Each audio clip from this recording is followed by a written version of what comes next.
Dengan penuh semangat, pria paruh baya ini mengambil ikan hasil tangkapannya dan kemudian dibawa pulang ke rumahnya yang tak jauh dari pantai. Itulah pekerjaan setiap hari yang dilakoni pria yang bernama Abdul Razak yang saat ini bekerja sebagai nelayan kecil di Desa Mola Bahari, Kecamatan Wangi-Wangi Selatan, Kabupaten Wakatobi, Sulawesi Tenggara.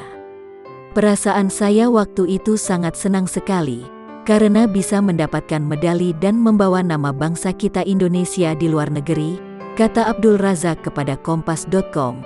Kamis, tanggal 12 Agustus tahun 2021.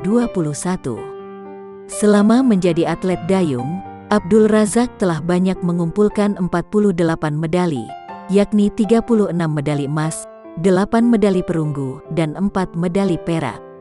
Setelah pensiun, ia kembali ke kampung halamannya di Kabupaten Wakatobi, dan tinggal di rumah gubuk yang kecil dan telah retak-retak. Gaji pensiun yang kecil tidak mencukupi untuk memperbaiki rumah dan tidak cukup memenuhi kebutuhan rumah tangganya, sehingga ia beralih pekerjaan menjadi nelayan.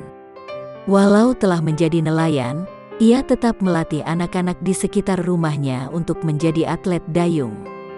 Berkat tangan dinginnya, 7 anak didiknya mendapatkan medali emas di ajang PON, dan ia rela walau harus menjual motor kesayangannya untuk modal ke Jawa Barat.